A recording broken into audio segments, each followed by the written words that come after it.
patrono da boa morte. Página 281 do livro Consagração a São José. Uma vez que todos morreremos, devemos nutrir uma especial devoção a São José, a fim de que ele nos obtenha uma morte feliz. Santo Afonso Maria de Ligório. Ninguém sabe quando vai morrer, não sabemos sequer quando São José morreu. A tradição afirma que ele morreu em algum momento antes de Jesus iniciar seu ministério público, mas não sabemos quando exatamente. São Bernardino de Sena tece algumas reflexões valiosas sobre a morte de São José. Embora não leiamos na Escritura quando São José morreu, podemos mesmo assim crer que provavelmente morreu antes da paixão de Nosso Senhor, pois não estaria ausente perante a cruz do Salvador se estivesse vivo. Tampouco teria sido digno da parte de Cristo na cruz confiar Maria aos cuidados de outra pessoa. A ideia de São Bernardino faz muito sentido. Se São José estivesse vivo quando seu filho foi crucificado, é certo que estaria no Calvário para confortar a esposa e ser fonte de consolo para Jesus. Como São Bernardino destaca, se São José estivesse presente no Calvário, a igreja primitiva ficaria bastante confusa com o fato de Maria ter sido confiada a São João. Fazia claramente parte do plano divino tirar São José de cena antes do ministério público e da paixão do Senhor. Por que Deus levou São José antes da paixão de Jesus?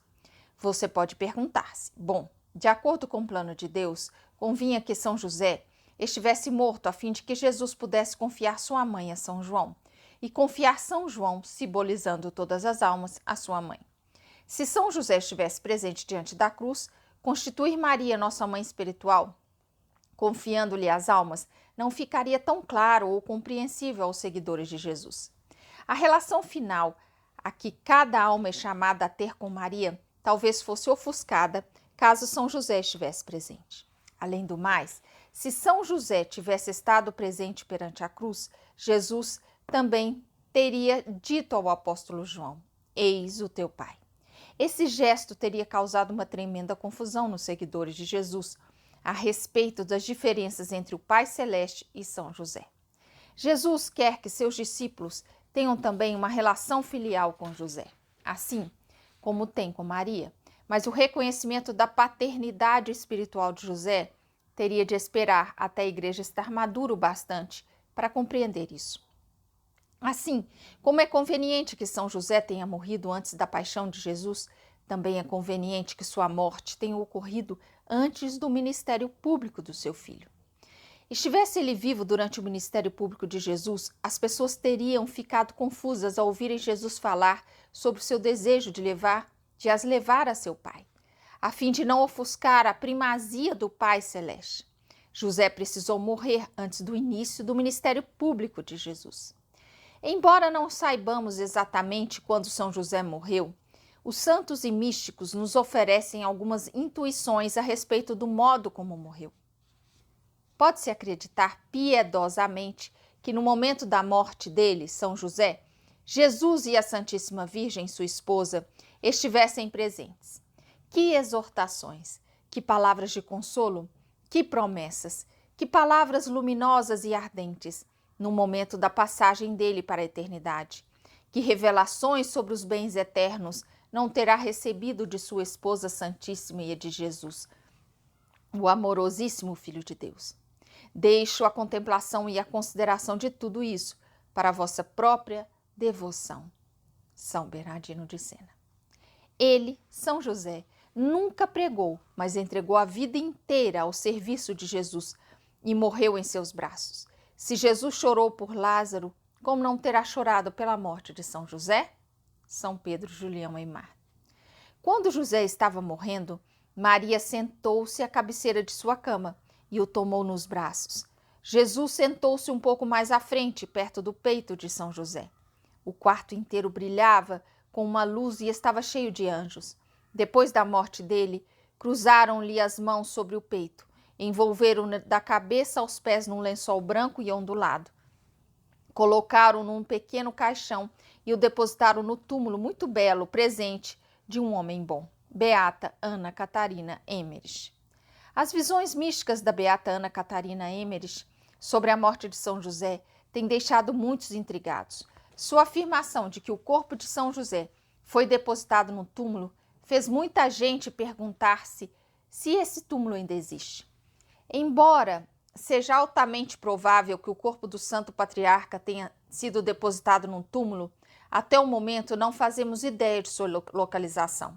Ninguém em toda a história do cristianismo jamais alegou saber onde o corpo de São José foi posto depois de sua morte. Não é fascinante?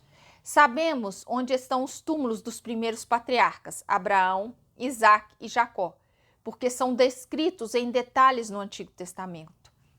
Mas não fazemos ideia de onde está o túmulo de São José. Se o corpo de São José estiver num túmulo, certamente estará incorrupto, certo? A beata Ana Catarina Emmerich pensava assim. É dela uma interessante reflexão a esse respeito. Segundo ela, apenas uns poucos homens acompanharam o caixão de São José, ao lado de Jesus e Maria. Mas eu os vi acompanhados dos anjos e rodeados de luz. Os restos mortais de José foram depois transladados e enterrados em Belém por cristãos. Creio que ainda vejo seu corpo ali incorrupto. Interessante. A ideia da beata Ana Catarina de que o corpo de José possa estar incorrupto, jazendo em algum túmulo terreno, faz algumas pessoas especularem que algum dia ele será descoberto e então trará um júbilo imenso para a igreja. Você consegue imaginar? Que dia fenomenal e jubiloso seria? Contudo, por mais maravilhoso que fosse esse acontecimento, existe um bom motivo para não sabermos a localização do túmulo de São José. É mais provável que o corpo de José não esteja jazendo incorrupto em algum túmulo terreno. Antes, é mais provável que o seu corpo esteja nos céus com Jesus e Maria. Muitos santos creem que São José foi assunto aos céus de maneira semelhante à assunção da bem-aventurada Virgem Maria. Faz muito sentido se você parar para pensar.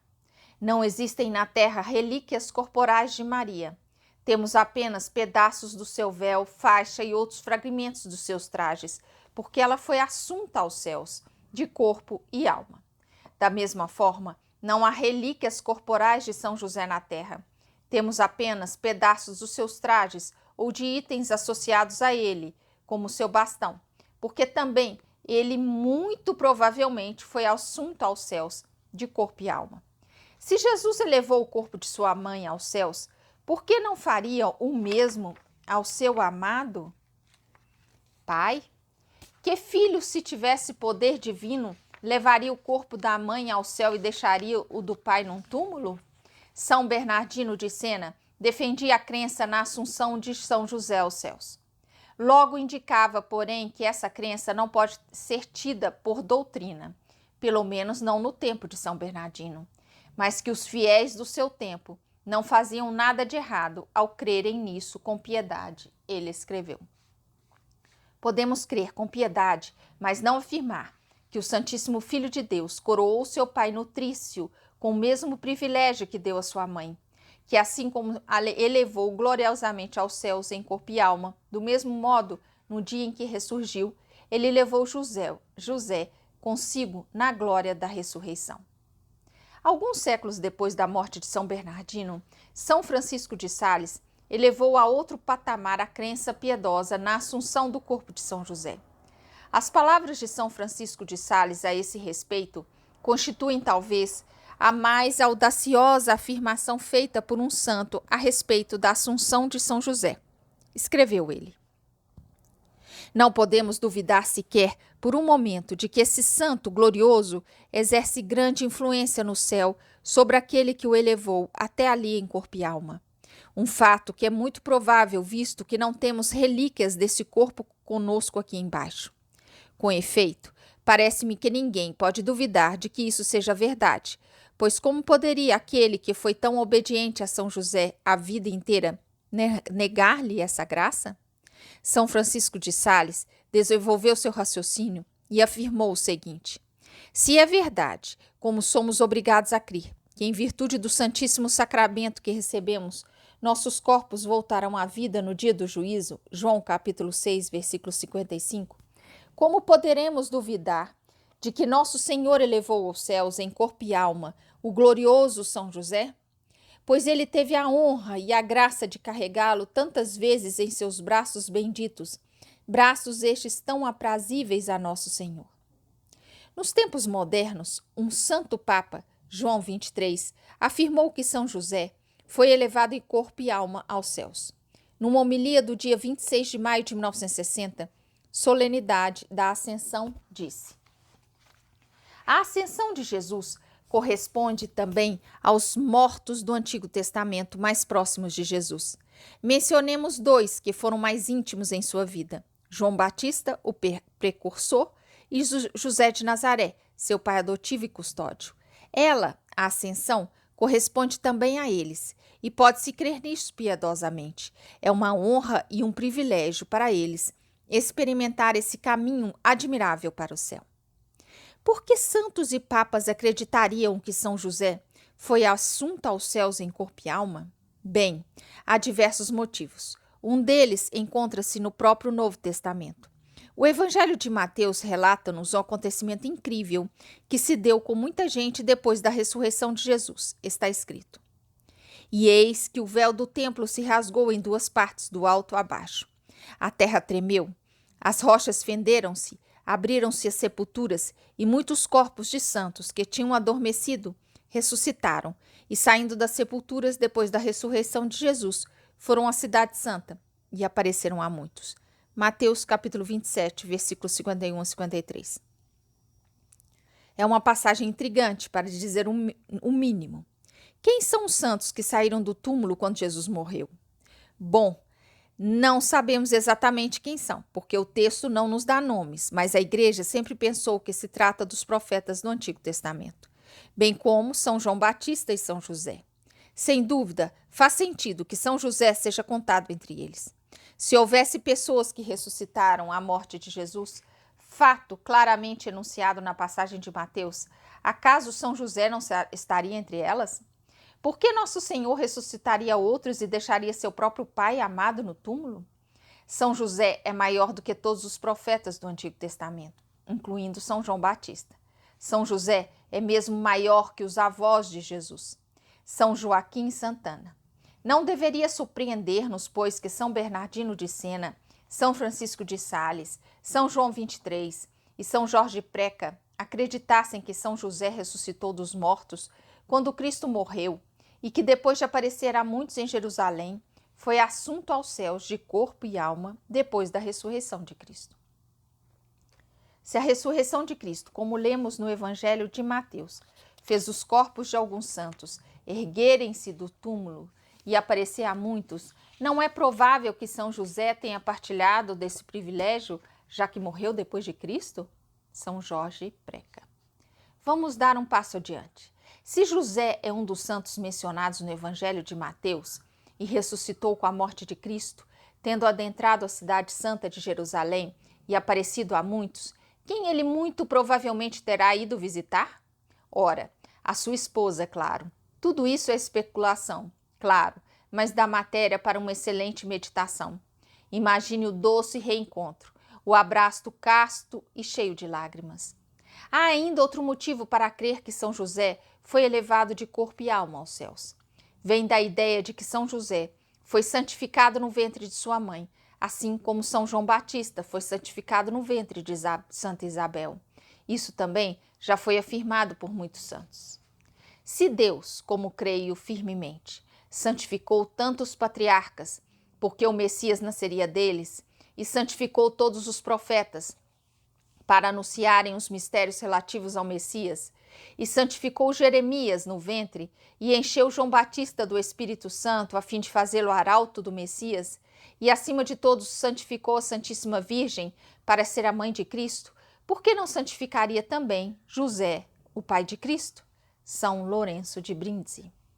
Se Jeremias teve o privilégio de ser santificado antes do nascimento, se São João Batista recebeu a mesma graça em preparação à sua missão de precursor do Messias, como não haveremos de crer que aquele que serviu de pai para o Salvador e de marido para a Rainha das Virgens foi tratado com amor e misericórdia semelhantes?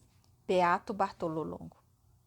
Agora, Para sermos claros, nem São José, nem qualquer outro santo jamais teve algum privilégio que sequer se semelhasse à Imaculada Conceição de Nossa Senhora. Depois da queda do homem, a Virgem Maria foi a primeira a ser livre de toda a mancha de pecado desde o primeiro momento da sua existência. São Lourenço de Brindisi e Beato Bartolo Longo, assim como muitos outros, afirmam que Deus concedeu dons extraordinários de santidade a alguns santos imediatamente após a concepção por conta da missão que lhes confiaria.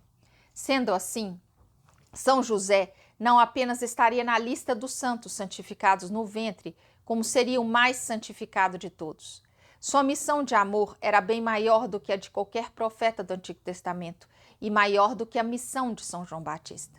A crença de que São José foi santificado no ventre tem feito muitos pensarem em qual teria sido a causa da morte dele. Em outras palavras, do que ele morreu? De velhice ou outras causas? Segundo muitos santos, há muito mais na morte de São José do que pensamos. Eles afirmam que a morte dele foi tanto natural como sobrenatural. Ele morreu de uma causa natural, doença ou idade avançada, mas também de uma causa sobrenatural, amor. O amor foi a verdadeira causa da morte de São José, Venerável Maria de Ágreda. O que isso quer dizer? Como alguém pode morrer de amor? Na verdade, esse tipo de morte não deveria surpreender-nos. Poetas e músicos escreveram e cantaram sobre morrer de amor desde tempos imemoriais. Para São José, esse amor era mais do que poético, era real. Vamos explorar isso um pouco mais. A principal finalidade de São José na vida era levar a sua esposa, a nova Eva, e seu divino filho, o novo Adão, ao Calvário. Lá, ambos poderiam oferecer seu sacrifício e redimir o mundo. A presença física de São José, contudo, não era necessária no Calvário. Deus lhe pediu que antecipasse seu sacrifício. Claro, Deus poderia ter mantido São José vivo a fim de que sofresse com Maria no Calvário, mas demonstrou uma grande misericórdia para com ele ao poupá-lo de testemunhar a crucifixão do filho e o transpassar do coração da esposa. São José já havia sofrido o suficiente. Ao aderir ao plano de Deus, São José já tinha oferecido seu próprio sacrifício de amor ante Jesus e Maria, oferecerem seu sacrifício no Calvário. Sua missão exigia que ele morresse para si todos os dias, para que Jesus e Maria conseguissem chegar ao Calvário e realizar seu sacrifício. São José já tinha feito tudo que podia, e embora seu corpo certamente já tivesse começado a ceder, dados os limites da natureza humana, sua morte estava mais relacionada com o amor do que com qualquer outra coisa. A mente, o coração, a alma e o corpo de São José já não conseguiam suportar mais sofrimento. Ele estava exausto de amor. Por décadas, derramara todo o coração por Jesus e Maria. O amor o consumiu, o amor o matou. Ninguém sofreu mais por Jesus e Maria do que José. Talvez você pergunte, como isso é possível? Ele não foi Marte, também não foi ferido com uma lança, flagelado, queimado ou esquartejado como os mártires ao longo da história. Sim, é verdade que ele não padeceu um martírio de sangue. Contudo, o sofrimento de São José por Jesus e Maria durou décadas e tinha tamanha intensidade interior que nenhum sangue de Marte jamais será comparável ao amor sacrificial que o Pai de Jesus ofereceu por tantos anos. Ele convivia com o conhecimento interminável de que o coração de sua esposa seria traspassado e de que seu filho seria escarnecido, ridicularizado e odiado. José conhecia muito bem a profecia de Simeão. Carregou-a no coração por décadas. Quanto mais um coração for puro, mais puro será o seu sacrifício. Quanto maior for uma alma, maior o seu sofrimento. São José é o maior dos santos, após Maria, porque sofreu mais do que qualquer outro santo por Jesus. Antes de João Batista oferecer sua cabeça ao machado e os primeiros cristãos entregarem seu corpo aos leões, São José já tinha dado seu coração e sua alma como sacrifício a Jesus. Os padres do deserto observavam métodos rigorosos de penitência e anos de ascetismo, mas o glorioso São José já havia passado pela extrema pobreza, o exílio e as dificuldades por amor a Cristo. São Francisco Xavier Viajou pelos mares para evangelizar terras estrangeiras, sofrendo pelo evangelho em países distantes. Mas São José já tinha sido o primeiro e o maior dos missionários. Santa Teresa de Lisieux ensinou ao mundo a pequena via de santidade e a simplicidade das crianças. Mas muito antes dela, São José já tinha levado à perfeição a espiritualidade de confiar em Deus como as crianças. São José deu tudo a Jesus e Maria, esvaziou-se. Quando ficou completamente exaurido pelo amor, morreu por ter amado tanto. Podemos muito bem chamar São José de mártir da vida oculta, pois ninguém jamais sofreu como ele. Mas por que tantas penas na sua vida? Simplesmente porque quanto mais santa é uma pessoa, mais ela precisa sofrer pelo amor e a glória de Deus. O sofrimento é o florescimento da graça de Deus na alma e o triunfo do amor da alma por Deus. Assim, São José, o maior dos santos depois de Maria, sofreu mais do que todos os mártires. A fonte de seu sofrimento encontra-se no seu amor profundo, terno e luminoso por Jesus e na sua veneração à Virgem Maria. Todos os eleitos devem subir a colina do Calvário, e é só através das chagas em suas mãos e pés que eles podem chegar ao coração de Jesus. É menos uma questão de penitência do que de amor. A penitência apenas paga uma dívida, mas o amor vai além e se crucifica com Jesus e por Jesus. É verdade, portanto, que quanto mais uma alma ama, mais sofre. É por isso que o Calvário de São José durou 30 anos, sem qualquer descanso. Quando ele foi honrado com a dignidade de Pai nutrício de Cristo, a cruz foi plantada no seu coração e ele trabalhou sob a sombra dela pelo resto da vida. São Pedro, Julião, Eymar. Fosse essa vontade de Deus, São José teria desejado ardentemente permanecer na terra e sofrer ainda mais com Jesus e Maria no Calvário. Contudo, não foi isso que Deus quis. São José anteviu as lágrimas e o sofrimento de Maria. Ele quereria permanecer ao lado dela e deve ter suplicado a Jesus que o permitisse ficar na terra, para subir o Calvário e amparar Maria. São Pedro, Julião e Eymar. Deus aceitou os anos de amor sacrificial de São José e cumulou seu coração com graças tão extraordinárias que ele morreu de amor e foi poupado das torturas do Calvário. Como bom filho, de fato como bom filho, Jesus demonstrou grande misericórdia para com seu pai terreno. Jesus, o filho de José, não desejou que seu pai fosse testemunha do Calvário. Aprouve a Deus tomar São José para si antes da paixão do nosso Salvador, para poupá-lo da dor esmagadora que isso lhe teria causado. São Bernardino de Sena.